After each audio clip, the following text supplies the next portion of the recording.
நபிமார்களுக்கு சஹாபாக்களுக்கு நபிகள் ஸல்லல்லாஹு அலைஹி வஸல்லம் அவர்களுக்கு செய்யக்கூடிய உண்மையாக இருந்தால் அது இன்னும் எவ்வளவு பெரிய விஷயத்தை தரும் என்று நீங்கள் எண்ணி பாருங்கள்.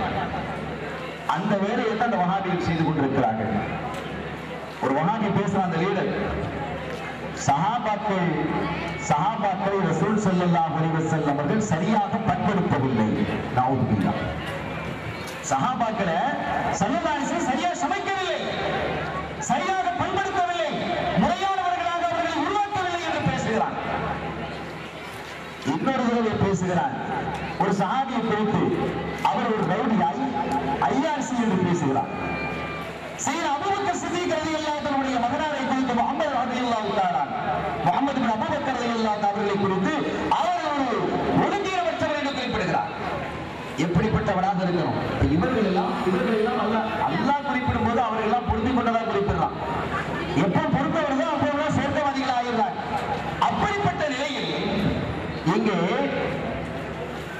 சஹாபாக்களை கேவலமாக சித்தரித்து அவர்களை குறை கண்டு, இன்னும் சொல்ல போனா ஒரு கட்டத்தில் இவன் சொல்றான், ஸல்லல்லாஹு அலைஹி வஸல்லம் எப்போ மௌத்தா போக மாட்டாங்க, அண்ணன் எப்போது போவார், திண்ணை எப்போது காலியாகும், ரசூலுல்லாஹ் இருந்த இடத்தை நாம் பிடித்துக் கொள்ளலாம் என்று பேராசை மிக்கவர்களாக சஹாபாக்கள் இருந்தார்கள் போல் குறிப்பிடுகிறார்.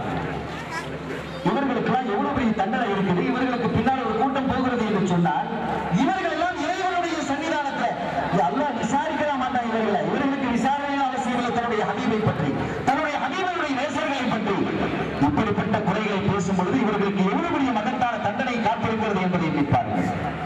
அல்லாஹ் அவர்களுடைய நிலைமை விட்டும் கூட அல்லாஹ் நம்மை பாதுகாப்பானாக, நம்மை சார்ந்தவர்களை பாதுகாப்பானாக. அருமையானவர்களே, அங்கே இரண்டு லாலிமும் மதுலூமும் வாதிடக்கூடிய அந்த நிலையை கண்டு அந்த லாலிம் அநீதம் இழைத்தவன் தப்பிக்க முடியாமல் திணறி போய் நிற்பதை பார்த்து கண்மணி ஸல்லல்லாஹு அலைஹி வஸல்லம் அவர்கள் அழுகிறார்கள். ஆனாலும் அந்த நிகழ்வு தொடுகிறது. இப்படி இந்த நிலையில் அர்ஹமுர் ராஹிமீனாக இருக்கக்கூடிய அல்லாஹ் ஜல்ல ஷானஹு வ தஆலா அந்த மதுனுமை பார்த்து, சரியப்பா, அவனிடமிருந்து நன்மையை பெற்று கேட்டாய், நன்மை இல்லை என்று அவன் சொல்லிவிட்டான், உன்னுடைய பாவத்தை சுமக்க சொல்கிறாய், அவன் ஏற்கனவே பாவத்தை தான் சுமந்து கொண்டிருக்கிறான், அவனிடம் இருப்பது பாவம் தான், இதற்கே எத்தனை ஆண்டு காலம் நரகத்தில் கிடக்க வேண்டியது இருக்கும், எத்தனை 100 ஆண்டு காலங்கள் நரகத்தில் கிடக்க வேண்டியது இருக்கும், அதற்கு மேல உன்னுடைய பாவத்தையும் சுமந்தா அது இன்னும் சங்கடமாக ஆகிவிடும். சரி, அது போகட்டும், அது ஒரு பக்கம் இருக்கட்டும். ஈர்ஃபா பஸரக், உன்னுடைய பார்வையை கொஞ்சம் உயர்த்துகிறாங்க ஸல்லல்லாஹு அலைஹி வஸல்லம். கொஞ்சம் உயர்த்தி அப்படி மேல பார் அப்படின்னு சொன்னதும் ஃபரஃபா பஸரஹு, அவன் தன்னுடைய பார்வையை உயர்த்துகிறான். அப்படி உயர்த்திய போது அங்கே சில்வர் சிட்டி, சில்வரால் வெள்ளியால் உருவாக்கப்பட்ட ஒரு கோட்டை கொத்தளங்களை பார்க்கிறான். அந்த ஊருக்குள்ளால், வெள்ளியால் உருவாக்கப்பட்ட ஊருக்குள்ளால் தங்க மாளிகைகள், மாணிக்க மரகதங்கள் பொறித்த கட்டிடங்கள், அழகான தோற்றத்தை பார்க்கிறான். பார்த்த அதிசயத்தை கேட்கிறான், லிமன் ஹாதிஹி, யாரப்பி இந்த பில்டிங்குகள் எல்லாம் தங்கத்தால் உருவாக்கப்பட்டிருக்கக்கூடிய இந்த வெள்ளி கோட்டை யாருக்கு யா அல்லாஹ்? எந்த சுஹதாக்களுக்கு, எந்த நபிமார்களுக்கு நீ வழங்க போகிறாய் என்று கேட்டபோது அல்லாஹ் சொன்னான், சுஹதாக்களுக்கும் நபிமார்களுக்கும் அந்தஸ்து இருக்கிறது, இது அவர்களுக்குரியது, அவர்களுக்கு என்று தனியான பிரத்யேகமான பில்டிங்குகள் இருக்கு, சொர்க்கலோகத்தில் உயர்ந்த அந்தஸ்து இருக்கு, அது நிகழற்றது. இது யாருக்கு என்று தெரியுமா? இது யாருக்கு என்றால், இதுக்குண்டான விலையை யார் கொடுத்து வாங்குகிறார்களோ அவர்களுக்கு தான் இந்த பில்டிங்கை நான் கொடுக்கிறேன், இந்த ஊரையே கொடுத்து விடுவேன்.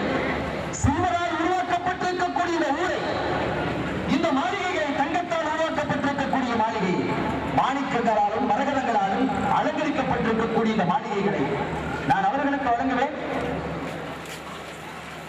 அதை யாரு வாங்குறாங்களோ அவங்களுக்கு தான். இவன் ஆத்தமன, இதற்குரிய கூலியை எவர் கொடுக்கிறாரோ அவருக்கு தான் இந்த ஊர். இவர் கேட்கிறாரு, இதை யாராவது விலை கொடுத்து வாங்க முடியுமா? இப்படிப்பட்ட ஒரு மகத்தான பாக்கியமான, கற்பனை செய்து கூட பார்க்க முடியாத இந்த ஊரை யாரால் வாங்க முடியும் ரஹ்மானே என்று கேட்ட போது அர்ஹமுர் ராஹிமீன், அருளே உருவான கிருபையே நிறைந்த ரப்பல் ஆலமீன் அல்லாஹ் ஜல்ல ஷானஹு வ தஆலா அவன் சொல்லுவான், உன்னால் வாங்க முடியும் என்கிறான். உன்னால் வாங்க முடியும்பா? நான் ஒரு அற்பன், அவனிடம் இருக்கக்கூடிய நன்மையை பெறுவதற்கே நான் போட்டிக் கொண்டிருக்கிறேன். அது நன்மை இல்லை என்றதும் என்னுடைய தீமையாவது அவன் சுமப்பானா என்று நான் பார்த்துக் கொண்டிருக்கிறேன். இதை வாங்க முடியுமா ரப்பே? இதற்கான கூலி என்னிடத்தில் என்ன இருக்கிறது? இருக்கிறதுப்பா. என்ன இருக்குது ரஹ்மான்? இருக்கையா இருக்குது. ஆச்சரியப்பட்டு கேட்கிறான். ஆமா, உன்னிடம் இருக்கிறது. என்ன தெரியுமா அந்த கூலி? உன்னுடைய சகோதரனை மன்னித்து விட்டேன் என்று சொல். அந்த கட்டிடத்தை உனக்கு தருகிறான். நான் அவனை மன்னித்தேன் என்று நீ சொல், நான் அதை உனக்கு பெற்று தருகிறேன் என்கிறான். அது உனக்குத்தான். பார்த்தா எந்த ஒரு சின்ன விஷயத்திற்கு இவ்வளவு பெரிய பாக்கியமா, இவ்வளவு பெரிய நன்மையா, இவ்வளவு பெரிய தவாதா, இத்துணை மாளிகைகள் இறக்கா? ஆம், உனக்குத்தான். மன்னித்து விட்டேன் ரஹ்மானே. அப்படியா? சரி, நீ மட்டும் அந்த மாளிகைக்குள்ள போய் என்ன செய்ய போறா? அவன் கையை பிடிச்சிட்டு உள்ள போய் சந்தோஷமாக இருக்கிறான். அல்லாஹ்வுடைய கிருபையை நீங்கள் பாருங்கள். இது ஒரு பக்கம் இருக்கட்டும். இது மனிதர்கள், மூமின்கள் விட்டுக் கொடுக்கக்கூடிய, மன்னிக்கக்கூடிய மனப்பக்கம் உள்ளவர்களாக இருக்க வேண்டும் என்பதை இந்த செய்திகளுக்கு தெளிவுபடுத்தி காட்டுகிறது என்பது ஒரு பக்கம். இது அல்லாஹ்வின் சன்னிதானத்தில் இது எப்போதோ நடைபெறக்கூடிய ஒரு நிகழ்வை ஸல்லல்லாஹு அலைஹி வஸல்லம் இந்த பூமியிலிருந்து சொல்லி காட்டார். அல்லாஹ்வின் சமூகத்தில் நடைபெறக்கூடிய நிகழ்வையும் சொல்லி காட்டினார்கள். பூமிக்கு அடியில் நடைபெறக்கூடிய நிகழ்ச்சியையும் ஸல்லல்லாஹு அலைஹி வஸல்லம் குறிப்பிட்டு காட்டுறார். ரசூல் ஸல்லல்லாஹு அலைஹி வஸல்லம் அவர்களுக்கு எந்த நிகழ்வும் மறைந்ததில்லை என்பதற்கு இது தெள்ளத் தெளிவான சான்றாக இருக்கிறது. பத்ர் யுத்தம் நடந்தது. பத்ர் யுத்தம் நடைபெற்று முடிந்து தோல்வியோடு குறைஷிகள் மக்காவுக்கு திரும்பி இருக்கிறார். திரும்பி இருக்கக்கூடிய சமயத்தில் உமைர் இப்னு வஹப் ஒரு எதிரி அவரும் திரும்பி வந்திருக்கிறார். அந்த யுத்தத்தில் திரும்பி வந்திருக்கிறார். 70 பேர் கொல்லப்பட்டு போய்விட்டார்கள். பத்ர் களத்திலே 70 பேர் கைது செய்யப்பட்டார்கள். படு தோல்வியோடு பொருளையும் இழந்து, ஆட்களையும் இழந்து அவர்கள் திரும்பி வந்திருக்கிறாங்க மக்காவே எந்த அளவுக்கு மயான வீதி மாதிரி ஆயிடுச்சு. கபிரஸ்தான் மாதிரி ஆயிடுச்சு. அமைதியா ஒரு கலகலப்பும் இல்லாமல், சந்தோஷமும் இல்லாமல், மகிழ்ச்சியும் இல்லாமல், கவலையை போர்வையை போர்த்திக் கொண்டு மக்கள் ஒரு நாள் காலை பொழுது உமைர் இப்னு வஹப் வர்றார். எதுக்கு? அங்க இருக்கக்கூடிய காபாவை சுற்றி இருக்கக்கூடிய சிலைகளுக்கு அபிஷேகம் செய்து அதை வணக்கம் செய்வதற்காக அவர் வர்றார். அந்த வணக்கங்கள்லாம் முடிச்சுக்கிட்டு ஒரு பாறையில் உட்கார்ந்து இருக்கும் பொழுது அந்த ஊர்ல வசதியான ஒருத்தர் சஃப்வான் அவரும் அங்கே வருகிறார். அப்படி வந்து அங்கே உட்கார்ந்து இருக்க 2 பேரும் உட்கார்ந்து இருக்கிறார். அவர் கேட்டார், என்ன உமைர், ரொம்ப கவலையோடு இருக்கிறீங்களே, என்ன அப்படின்னு கேட்கிறாங்க. அப்ப உமைர் சொல்றாங்க, சஃப்வான், நான் கவலைப்படாமல் என்ன செய்வது? எத்தனை பேரை இழந்திருக்கிறோம். மக்காவினுடைய ஈரக்குறைகளாக இருந்தவர்களை எல்லாம் இழந்து போய்விட்டோம்.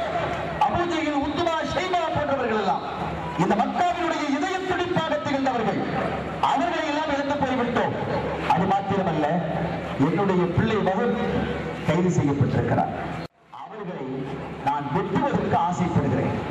நஞ்சத்தோ இந்த நான் வைத்திருக்கக்கூடிய இந்த வாழால் வெட்டி எடுத்து விட வேண்டும். அந்த ஆசை தான் எனக்கு இருக்கிறது. இப்ப இருக்கக்கூடிய ஒரே ஆசை எனக்கு தான். அதை எப்படி செய்யறது? ஏனென்றால் நான் கடன்பட்டவனாக இருக்கிறேன். நான் சில பேர் கடன் கொடுக்கணும். கடன் கொடுக்கக்கூடிய வசதி கிட்ட இல்லை. நானும் ஏழ்மை உடையவனாக இருக்கிறேன். என்னுடைய குடும்பத்தை காப்பாற்றக்கூடிய சூழலும் எனக்கு இல்லை. இந்த நிலையில் இதையெல்லாம் முடித்து விட்டால் கடனையே என்ன இல்லாமல் என்னுடைய குடும்பத்திற்கும் தகுதியான செல்வத்தை நான் வைத்து விட்டுவேனே. ஆனால் மதீனாவுக்கு சென்று அந்த முஹம்மது ஸல்லல்லாஹு அலைஹி வஸல்லம் அவருடைய தலையை நான் வெட்டி விடுவேன் என்று குறிப்பிடுகிறார். நல்ல சிறந்த வீரர். சஃப்வான் சொன்னாரு, இவ்வளவுதான விஷயம்? பிரச்சனை இல்லப்பா, உனக்கு எவ்வளவு கடன் இருக்குதுன்னு கேட்கிற. எனக்கு இவ்வளவு கடன் இருக்கு. அந்த கடனை நான் அடைத்து இன்னைக்கே அடைச்சிடறேன். பைசா பண்றேன். எந்த வசதி எங்கிட்ட நிறைய வசதி இருக்கிறது உங்களுக்கு தெரியும். நான் அடைத்து விடுகிறேன். அடுத்து உன்னுடைய குடும்பம் என்னுடைய குடும்பத்தை போன்று உன் குடும்பத்துக்கு என்ன தேவையோ அதெல்லாம் நான் தருகிறேன். அதற்காக நான் செலவழிக்க தயார். இப்படி போக தயார். நான் தயார். நான் அங்க போனாலும் பிரச்சனை இல்லை. ஏன் தெரியுமா? மதீனாவில் இருக்கக்கூடியவர்கள் என்னை சந்தேகிக்க மாட்டார்கள். என்னுடைய மகன் வஹ்பு அங்கே கைது செய்யப்பட்டு இருக்கிறார். அவரை மீட்டி வருவதற்காக நான் செல்கிறேன் என்று பொய்யோடு சொல்லிடுவேன். பொய்யை சொல்லிட்டு ரசூலுல்லாஹை பார்த்து முஹம்மது ஸல்லல்லாஹு அலைஹி வஸல்லம் அவர்களை பார்த்து அவர்களோட பேசிக் கொண்டிருக்கும் போது வாள் எடுத்து அவங்களை வெட்டி